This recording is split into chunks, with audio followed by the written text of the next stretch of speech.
Salam, berjumpa lagi dengan saya Effendi Tobing dalam Boker Top Channel. Terima kasih untuk semua saudara, sahabat yang telah menonton video-video saya. Semoga itu bisa menjadi berkat. Saudara, kali ini kita akan melanjutkan pelajaran kita dengan topik masih dalam sekitar tentang Roh Kudus.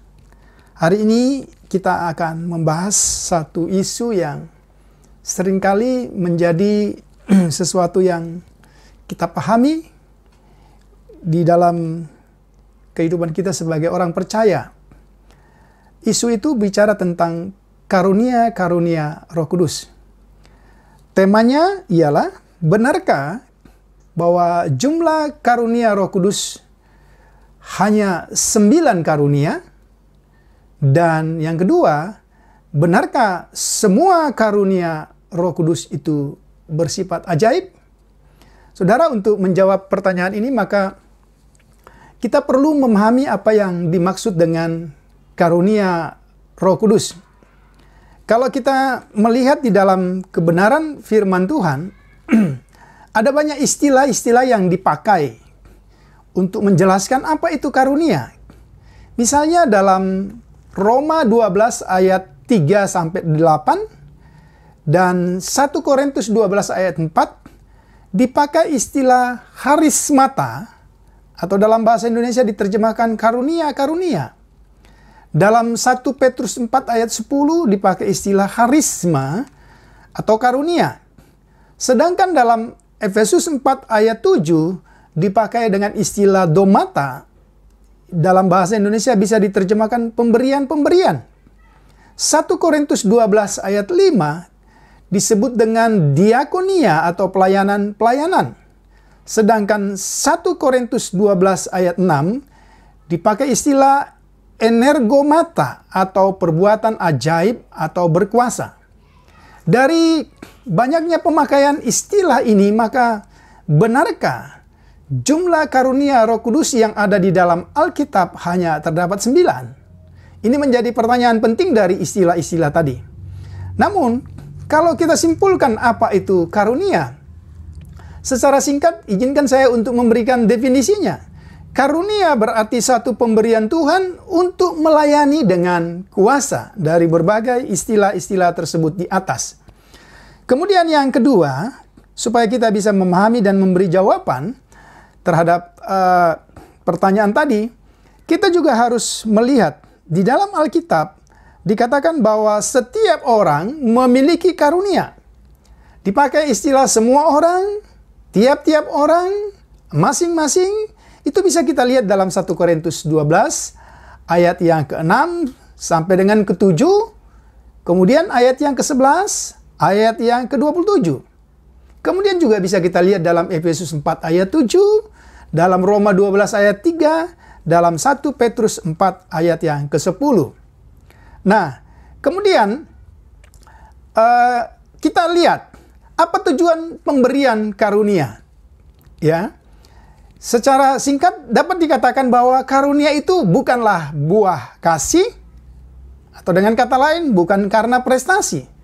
Juga bukanlah buah penyembahan untuk berdiam diri di hadapan Allah. Tetapi karunia adalah hadiah pelayanan atau kemampuan, kecakapan ilahi yang diberikan untuk dipakai dalam melayani. Benarkah kecakapan atau keterampilan yang diberikan oleh Tuhan hanya 9? Oke. Kemudian karunia itu diberikan kepada tiap-tiap orang bersifat pribadi, tetapi untuk kepentingan bersama, itulah tubuh Kristus. Itu kita bisa lihat dalam Roma 12 ayat 7. Kemudian diberikan untuk membangun jemaat.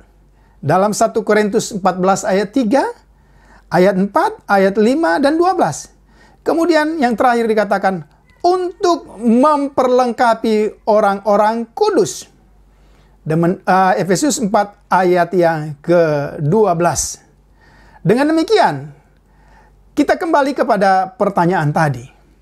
Benarkah jumlah karunia di dalam Alkitab hanya 9? Bahkan ada satu kelompok yang berkata jumlah karunia itu hanya 7. Ya. Misalnya di dalam satu catatan yang saya baca dalam satu katekismus satu gereja, ya, dikatakan bahwa karunia Roh Kudus itu terdiri dari 7 saja. Tetapi yang seringkali muncul ketika berbicara tentang karunia, yang mereka katakan karunia Roh Kudus, itulah seperti yang terdapat di dalam Roma, ya, kalau kita memperhatikan, coba kita perhatikan misalnya di dalam 1 Korintus 12, kita baca mulai dari ayat 8 sampai dengan ayat yang ke-10. Karunia-karunia itu antara lain ialah dikatakan hikmat, kemudian pengetahuan, kemudian iman, kemudian karunia menyembuhkan, karunia mujizat, karunia membedakan roh, kemudian karunia bahasa roh, kemudian karunia menafsirkan bahasa roh. Inilah jumlah karunia yang dipahami oleh sekelompok orang, atau mungkin juga banyak orang, bahwa jumlah karunia itu hanya 9. Ya, benarkah demikian? Coba misalnya kalau kita memperhatikan kitab Efesus pasal yang ketiga, ayat yang ke-10. Dikatakan di sana, supaya sekarang oleh jemaat diberitahukan pelbagai ragam hikmat Allah kepada pemerintah-pemerintah dan penguasa-penguasa di surga. Itu bisa kita lihat. Kemudian 1 Korintus 12 ayat 4 sampai dengan 6. Ya, kita bisa perhatikan di sana. Ada rupa-rupa karunia. Diperhatikan. Tetapi satu roh. Dan ada rupa-rupa pelayanan, tetapi satu Tuhan. Dan ada berbagai-bagai perbuatan ajaib, tetapi Allah adalah satu yang mengerjakan semuanya dalam semua orang. Karena itu saudara, kita tidak bisa batasi. Karena ternyata kata rupa-rupa karunia, kemudian rupa-rupa pelayanan, rupa-rupa perbuatan ajaib, itu tidak terhitung jumlahnya. Saudara, nanti dalam file yang saya tampilkan, saudara bisa melihat ayat-ayat ini. Silakan saudara lihat sendiri di Alkitab betapa banyak jumlah karunia dan tidak hanya 9. Isu yang kedua ialah, apakah karunia Roh Kudus hanya bersifat ajaib? Dan kalau kita lihat 9 karunia yang dijelaskan tadi memang semuanya nampaknya bersifat ajaib.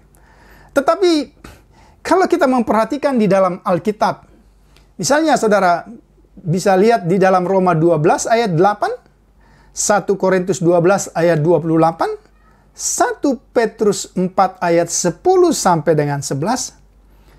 Ternyata di dalam Alkitab banyak karunia-karunia yang tidak bersifat ajaib. Atau dengan kata lain, ada begitu banyak karunia yang bersifat biasa. Karunia apa itu? Dikatakan karunia menasihati, karunia membagikan, karunia kemurahan, karunia melayani atau diakonia, karunia memimpin. Namun itu yang tertulis. Tapi dengan kembali kepada ayat tadi, ada begitu rupa-rupa pelayanan, perbuatan-perbuatan ajaib, rupa-rupa karunia. Maka dengan demikian saudara, bahwa apakah jumlah karunia di dalam Alkitab hanya 9? Tentu tidaklah benar dan tidak berdasarkan kebenaran firman Tuhan. Apakah semua karunia bersifat ajaib? Juga tidak berdasarkan kebenaran firman Tuhan. Karena ternyata ada begitu banyak karunia yang biasa, yang kelihatannya tidak spektakuler, tetapi memiliki posisi yang sama dengan karunia-karunia yang ajaib. Dengan demikian saudara, video singkat ini kiranya bisa memberikan jawaban. Sekali lagi, bahwa di dalam Alkitab lebih daripada 9, bahkan kita tidak dapat hitung. Ya, karena Allah, kita adalah Allah yang tidak terbatas. Itu yang pertama. Yang kedua, sifat karunia yang ada di dalam Alkitab tidak hanya bersifat ajaib atau spektakuler, tapi ada juga begitu banyak karunia yang biasa, tetapi memiliki sifat yang sama, kuasa yang sama, karena berasal dari Allah yang satu. Tuhan Yesus memberkati kita supaya video ini atau channel ini tetap on. Saya berharap semua saudara sahabatku bisa like, subscribe, dan beri komen, bahkan share video ini supaya bisa menjadi berkat. Tuhan Yesus memberkati. Salam.